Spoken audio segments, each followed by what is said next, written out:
tous et bienvenue sur votre chaîne YouTube, sur le bloc 1 E41 développement de la relation client et vente conseil, sur le bien entendu sur le BTS MCO. Aujourd'hui, on va voir la méthodologie sur la fiche numéro 3, vendre dans un contexte omnicanal. Donc, on va se poser la question, une question sur les clients, comment les clients se connectent aux produits qu'ils désirent, puisque l'omnicanalité répond sur plusieurs critères de vente sur lesquels vous devez, par rapport à votre enseigne, montrer ces différents canaux. Nous allons voir par exemple sur l'exemple ci-dessous que par exemple il y a des emails professionnels, des alertes anniversaires, du shopping en ligne, la pub sur Facebook, des achats via son smartphone, des achats grâce au programme de fidélité qui intensifie la vente. Voilà, ce sont des exemples. Nous allons voir maintenant un petit peu comment réaliser son compte-rendu d'activité, le numéro 3 sur vendre. Par exemple, quel type d'activité vous pouvez créer et de voir quelles sont les différentes modalités et les différents critères tout au long de votre fiche. Donc, nous allons voir un petit peu comment ça se produit. Déjà, se poser la question, quel titre d'activité peut-on nommer à cette fiche numéro 3 ? Donc, nous allons voir un petit peu sur la fiche numéro vendre, quel type d'activité nous pouvons trouver. Tout simplement, elle se repose autour de la vente d'un produit de votre univers, de votre enseigne, de votre unité commerciale, selon la grandeur et la superficie de votre magasin. Ou de votre magasin, de votre restaurant, ou tout type de forme de vente directe. Donc là, je vous ai mis plusieurs exemples. Ça peut être du sneaker, d'une montre intelligente, d'un smartphone, d'un produit cosmétique. Voilà, ça peut être différents types d'exemples sur lesquels vous pouvez vous reposer. Les compétences clés de cette vente, c'est déjà dans le premier temps de voir les étapes à la vente. Deuxièmement, les techniques de vente, les outils d'aide à la vente, les outils numériques bien entendu au service conseil et à la vente, le contrat de vente et enfin la communication interpersonnelle et l'efficacité relationnelle que vous allez vous en tant que vendeur, vendeuse avec votre client ou cliente. Donc, bien entendu, comme dans son habitude, il va falloir déterminer la durée de votre mission. C'est-à-dire, vous avez déterminé un produit, vous allez déterminer la période. Ça peut être un produit que vous allez vendre dans une période donnée pour des raisons de solde ou un produit qui n'est là que temporairement dans votre unité commerciale ou c'est un produit que vous vendez on va dire de manière régulière, mais définissez une période. Donc là, je vous ai mis l'étude s'est déroulée entre temps et temps et vérifiez pendant combien d'heures, bien entendu, cette vente s'est effectuée. Donc, vous rappelez, bien entendu, la spécialité de votre enseigne, l'univers ou le rayon en particulier, ou le département, selon l'enseigne où vous travaillez, et vous expliquez un petit peu, c'est le moment de définir et faire le parcours omnicanal de cette vente. Donc, vous pouvez avoir différents types de contextes, une campagne promotionnelle, d'un événement à venir, sachant que les soldes approche, voilà, ça peut être différentes situations professionnelles, commerciales, sur lesquelles vous rencontrez, soit que vous avez décidé de prendre l'initiative, ou soit que votre enseigne vous a demandé d'effectuer. N'oubliez pas, comme dans son habitude, il va falloir déterminer les objectifs qualitatifs. Donc là, les objectifs qualitatifs, on parle de satisfaction de la prise en charge du client, d'accord, également avec la mise en œuvre des outils d'aide à la vente, bien entendu, ce qui sont primordiaux d'aujourd'hui. Vous découvrez, finalement, vous l'avez déjà découvert, tous ces outils, puisque vous amenez le client à l'utiliser, donc ça, en termes de site internet, ça peut être au niveau du service après-vente, ça peut être au niveau du caractéristique du produit, ça peut être différentes explications selon la situation. Vous passez maintenant également aux objectifs quantitatifs. Donc, il est évident que le produit que vous avez choisi, qu'il va falloir enregistrer des indices de valeur dans une période de données, combien exactement vous en avez vendu pour juste donner un repère d'analyse. Donc, peut-être vous avez réalisé plus de ventes et vous savoir pourquoi. Et voir aussi également si c'est un impact sur le chiffre d'affaires général. D'accord? Donc ça, c'est vraiment important de mettre cet élément. Bien entendu, vous avez le degré d'autonomie. Donc, ces indications, par exemple, de vente, bien entendu, vous allez devoir le demander à votre manager, tuteur ou la personne responsable qui est en charge de vérifier le chiffre d'affaires et le suivi des ventes. Donc ça, c'est important que vous le demandez et ça, c'est marquez-le dans votre fiche à quel moment on vous a aidé pour justement que vous analysez ces indices. Il est également souhaité, mais c'est plutôt recommandé de faire un tableau pour la suite de votre fiche concernant le tableau de déroulé. Sur ce tableau de déroulé, vous allez devoir, bien entendu, la première partie, avant, comme vous l'avez vu, il y a toujours 3 étapes, la construction des outils d'aide à la vente qui se reposent entre autres sur la fiche produit. Donc vous allez voir qu'on va voir pendant et après qu'on va voir après. Donc ça, c'est le numéro 1 avant la vente, donc toute la préparation pour préparer une vente efficacement.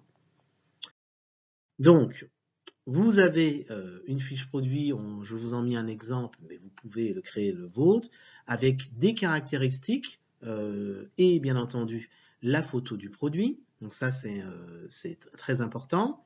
Vous pouvez mettre les références, le numéro d'identification, le prix, les caractéristiques du produit, inspirez-vous des fiches produits qui sont existantes en magasin. Vous avez aussi la préparation d'un plan découverte. Donc le plan découverte, c'est également une sorte de plan qui vous permet de poser les bonnes questions à votre client pour l'orienter sur le produit que vous avez décidé de vendre. D'accord? Donc ça, c'est vraiment important. Il y a un certain nombre de séries de questions. N'hésitez pas à demander des informations complémentaires sur ce plan découverte, puisque je vais vous montrer quelques questions, mais ça ne répondra pas à tout. Cette petite méthodologie ne répond pas à l'élaboration d'un plan découverte dans sa totalité. Moi, je vous en fais simplement une introduction. Donc, voilà les objectifs de ce plan découverte. Donc, d'une part, pour s'informer vis-à-vis du client, pour approfondir des questions sur lesquelles le client se pose sur le produit en question, pour l'orienter sur sa prise de décision d'achat sur le produit en question, et enfin pour conclure. Donc vous pouvez avoir des questions ouvertes, fermées, miroir écho, relais, ricochet, reformulation, suggestive, contre-question, polémique et alternative. Dans une autre vidéo, je vous ferai part du plan découverte un peu plus en détail pour ceux qui ont encore des incompréhensions. Avant la vente aussi, il y a la construction des outils, il y en a d'autres, il y a l'argumentaire de vente, donc vous avez établi les questions, vous faites l'argumentaire de vente du produit, c'est-à-dire les caractéristiques, les avantages et les preuves. Suite, grâce au son de casse et également au plan découverte qui est une entrée en matière pour pouvoir permettre de mettre en place cet argumentaire. Donc, je vous rappelle que vous devez lister l'ensemble des caractéristiques du produit et du service, de transformer ces caractéristiques en avantages et enfin de traduire ces avantages en bénéfices pour le client et bien entendu d'apporter une preuve. Ça, vous apportez une preuve en fonction, bien entendu, de la fiche produit. Vous avez la méthode Sankas dont je pourrais vous expliquer dans une autre vidéo, puisque pour pouvoir l'appliquer dans un élément, donc ça aussi, faites référence au niveau de votre formateur et également pour pouvoir la mettre en place, c'est fortement recommandé, c'est une méthode sur laquelle les examinateurs vous attendent et risquent de vous poser des questions également. Donc ça, c'est l'argumentaire de vente du produit, inspirez-vous de la méthode Sankas. Vous pouvez utiliser d'autres méthodes également. Vous avez aussi également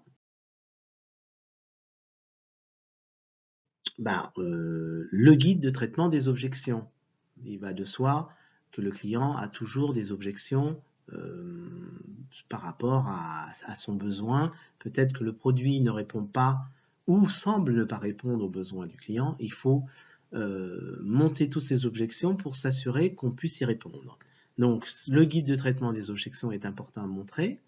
et à élaborer, bien entendu. Donc, vous les listez et bien entendu, vous apportez les réponses possibles. Soit que vous avez déjà vous-même expérimenté, soit vous demandez à votre référent d'entreprise.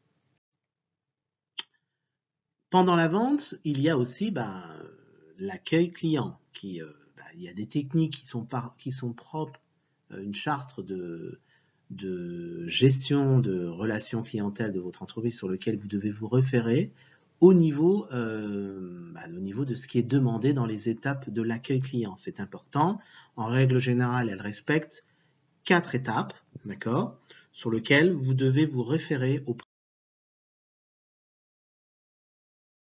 de votre client. Encore une fois, vous pouvez vous aider du plan de découverte si il n'y a pas vraiment de charte d'accueil client dans votre entreprise. D'accord? Donc c'est important, en fonction des questions posées, vous pouvez élaborer toutes les étapes de l'accueil client. Donc je l'ai rappelé, en fonction des réponses, puisque voilà, vous aurez posé des questions. Les questions posées, en règle générale, suivent un ordre dans l'accueil client. Pendant la vente aussi, l'argumentaire, vous revoyez, l'argumentaire, vous l'avez réduit aux arguments de votre client, donc vous pouvez reformuler certains éléments. D'accord? Donc ça aussi, c'est important. N'oubliez pas de vivre ces expériences et de réajuster également votre argumentaire. Et il va peut-être pas être parfait au début, du fait que vous n'avez pas une grande expérience dans la vente ou selon les contextes ou les situations, vous n'êtes pas toujours prêt et adapté.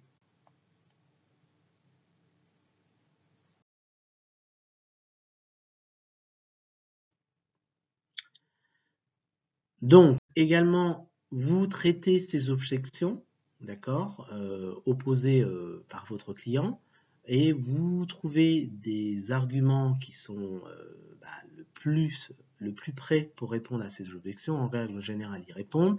N'oubliez pas que peut-être que votre produit ne répond pas à toutes les attentes et qu'il y a peut-être, et certainement dans votre magasin, des produits qui peuvent répondre, qui sont semblables à celui-là. Donc, il faut aussi étaler vos possibilités de pouvoir répondre à ces objections. Pendant la vente également, la clôture, vous avez également la facture ou le ticket de caisse qui est important puisqu'il repose sur les conditions du contrat de vente. Donc, qui va également rappeler pour conclure la vente quels sont sur lesquels peut se reposer en termes de droits et d'obligations de votre client par rapport au produit qu'il a acheté.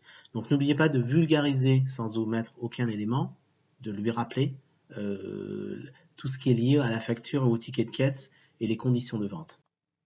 Donc voilà, je vous ai mis un exemple de facture ou de ticket de caisse qui est et rappelé également au client. Et je vous conseille également si vous ne l'avez pas observé de près, de le regarder de plus près pour répondre aux éventuelles questions, aux conditions de vente que les deux examinateurs pourraient vous poser le jour de l'examen. Voilà. Après la vente, vous avez un tableau de bord des performances commerciales, bien entendu du produit, à quel moment il a été vendu, est-ce qu'il y a une fréquence, est-ce qu'il y a une typologie au niveau de la clientèle, vous vérifiez les différents paramétrages. Et également, vous faites un comparatif dans un tableau de bord. Alors là, je vous ai mis d'une année à une autre, mais vous pouvez également faire une variante de mois à mois. C'est à vous de voir. Mettez quand même des valeurs annuelles, essayez d'avoir des valeurs sur l'année précédente. D'accord? Donc ça pourrait être pas mal aussi. Vous distinguerez vos résultats, bien entendu qualitatifs et quantitatifs, pour dresser un bilan. Voilà, tout simplement. Une fois fait, vous êtes prêt pour élaborer votre fiche. J'espère que ces petits éléments vous auront aidé à établir la fiche vendre et je vous dis à bientôt pour une autre vidéo. À bientôt et au revoir. Et c'est à vous de jouer.